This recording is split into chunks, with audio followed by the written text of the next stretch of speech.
Hello students, welcome back to the next topic of chapter 5, that is base. In previous video we had discussed about acids. Now what is base? Bases are those who have a bitter taste. Base वो होते हैं जिनका test कैसा होता है, कड़वा होता है. जैसे कि हम बेकिंग सोडा लें और उसको टेस्ट करें तो उसका टेस्ट कैसा आएगा, कड़वा आएगा. लेकिन जब हम उसको अपनी फिंगर्स के बीच में इस तरीके से रब करते हैं तो वो बहुत ही स्लिपरी होता है, यानी कि बहुत ही स्मूथ होता है. बेसेस जस्ट एसिड्स के केमिकल अपोजिट्स होते हैं और जब उन्हें एसिड्स के साथ ऐड किया जाता है तो वो न्यूट्रलाइज का मीन होता है कैंसिल. वो एसिड्स के इफेक्ट को कैंसिल कर देते हैं. Now in other words we can say that a substance which can neutralize an acid to form a salt and water is called a base. क्या कह सकते हैं कि वो सब्सटेंस जो न्यूट्रलाइज कर दे एसिड को और क्या बना दे, सॉल्ट और वाटर बना दे, वो क्या कहलाता है, बेस कहलाता है. बेसिस रेड लिटमस को ब्लू में टर्न कर देते हैं.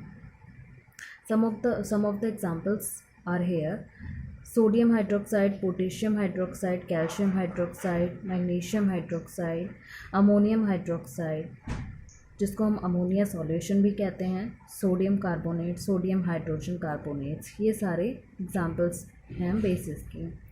Now what do you mean by alkali? Alkali का मतलब क्या होता है? Alkali means a base which is soluble in water, यानी वो बेस जो वाटर में कम्प्लीटली सॉल्युबल हो, यानी कि घुल जाए. ऊपर दिए गए सारे बेसिस जो हैं वो एल्केलीज हैं. इट मीन्स कि वो वाटर में कम्प्लीटली सॉल्युबल हैं.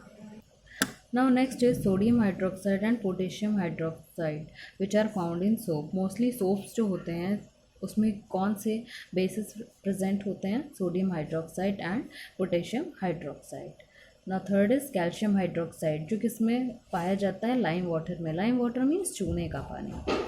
थर्ड इज मैग्नीशियम हाइड्रोक्साइड जो किसमें पाया जाता है? मिल्क ऑफ मैग्नीशिया में. अभी मिल्क ऑफ मैग्नीशिया क्या है? इसको जब वाटर में घोला जाता है तो ये बिल्कुल मिल्क की तरह वाइट कलर का हो जाता है. और ये क्यों यूज़ किया जाता है? ये इंडाइजेशन के लिए यूज़ किया जाता है.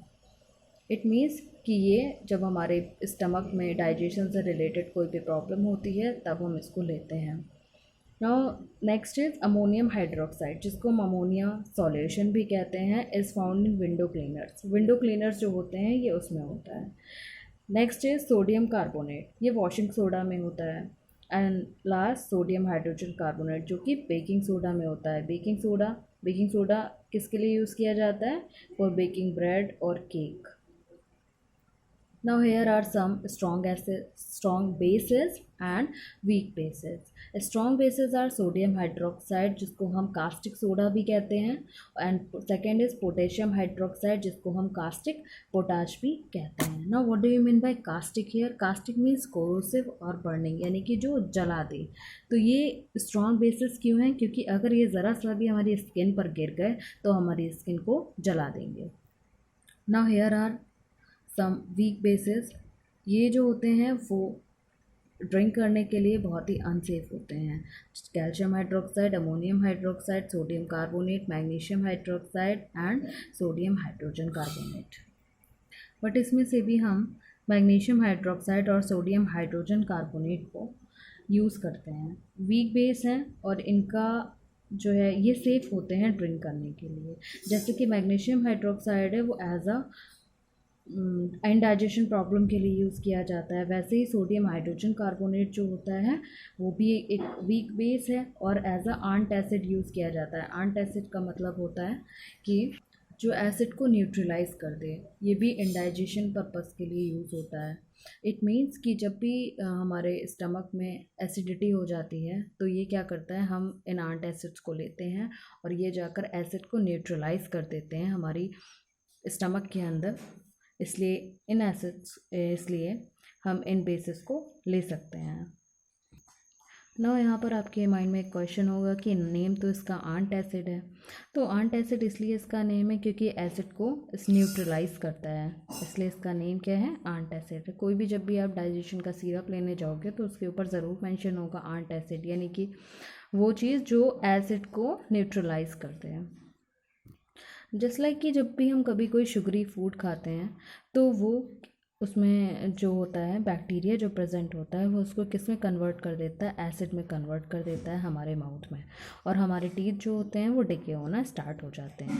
तो उसके बाद हम लोग टूथपेस्ट करते हैं। टूथपेस्ट क्यों करते हैं? क्योंकि टूथपेस्ट जो होता है वो बेसिक होता है नेचर में, यानी कि उसमें बेस प्रेजेंट होता है, और वो जब हम टूथपेस्ट को करते हैं तो वो हमारे माउथ में जो एसिड होता है उसे न्यूट्रलाइज कर देता है, और इस तरीके से हमारे टीथ को डिके होने से बचाता है। Now what is the main difference between acids and base? क्या डिफरेंस है, मेन डिफरेंस एसिड और बेस के बीच? बेसिकली एसिड का सोर टेस्ट जो होता है वो सोर होता है, मतलब खट्टा होता है, और बेसिस का जो टेस्ट होता है वो बिटर होता है। एसिड्स जो होते हैं वो सोपी नहीं होते हैं, मतलब स्लिपरी नहीं होते हैं टच करने में, लेकिन बेसिस जो होते हैं वो सोपी होते हैं। जस्ट लाइक कि जब हम किसी सोप को टच करें तो वैसी ही फीलिंग होती है। बेसिस सोपी होते हैं। एसिड्स क्या करते हैं, ब्लू लिटमस को रेड में कर देते हैं, और बेसिस जो है वो रेड लिटमस को ब्लू में कर देते हैं। ना अब हमें बहुत ध्यान रखना चाहिए लेबोरेटरी में एसिड्स और बेसिस को हैंडल करते वक्त, क्योंकि ये कोरोसिव होते हैं नेचर में और ये हमें नुकसान पहुंचा सकते हैं। Next topic is neutral substances.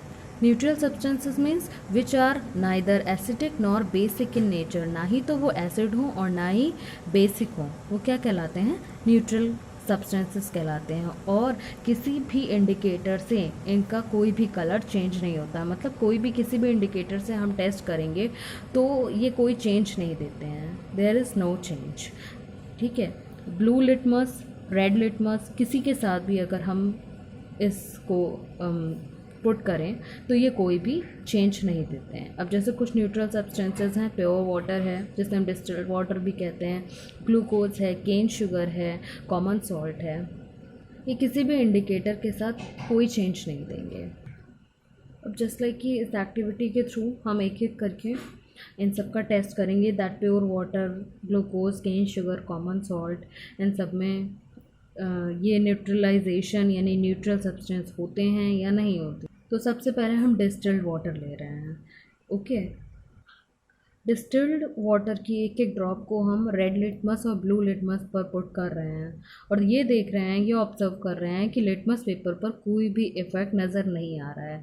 तो then hence we can say that the distilled water is a neutral substance.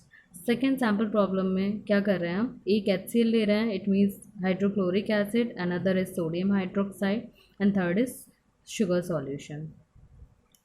तो हम उसको कैसे आइडेंटिफाई करेंगे अगर हमारे पास सिर्फ और सिर्फ टर्मरिक पेपर इंडिकेटर ही दिया हुआ है? तो सबसे पहले हम क्या करेंगे कि जो हाइड्रोक्लोरिक एसिड है उसकी एक लिक्विड को हम, एक बूंद को हम, वन ड्रॉप को हम उसको लिटमस पेपर पर पुट करेंगे तो वो किस में चेंज हो जाएगा? रेड में चेंज हो जाएगा, means yellow turmeric paper red turmeric paper में चेंज हो जाएगा।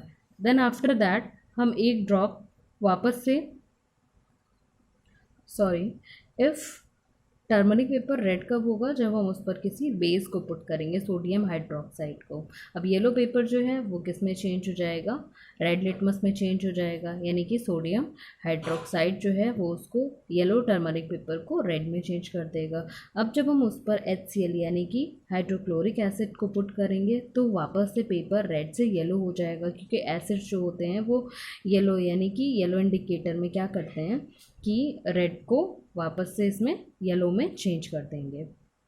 नाउ थर्ड इज़ कि शुगर सॉल्यूशन है, उसको जब हम पुट करेंगे तो वो कोई भी इफेक्ट नहीं शो करेगा, क्योंकि वो क्या है? न्यूट्रल है। Now here are some elements and their symbols, you have to learn it. Just like first hydrogen element, उसका सिंबल H होता है, carbon C, nitrogen N, oxygen O, sulphur S, chlorine Cl, sodium Na, potassium K, and water H2O। ये सारे formulas, hydrochloric acid HCl, ये सब आपको learn करने होंगे। सल्फ्यूरिक एसिड को कहते हैं H2SO4, nitric acid HNO3, carbonic H2CO3, sodium hydroxide NaOH, potassium hydroxide KOH, ammonium hydroxide NH4OH, sodium chloride NaCl, ammonium chloride NH4Cl, sodium sulphate Na2SO4, ammonium sulphate NH4 का whole twice SO4, potassium nitrate KNO3, sodium carbonate Na2CO3, sodium hydrogen carbonate NaHCO3। तो ये सारे आपको learn करने पड़ेंगे। In next video we will discuss about neutralisation. Thank you.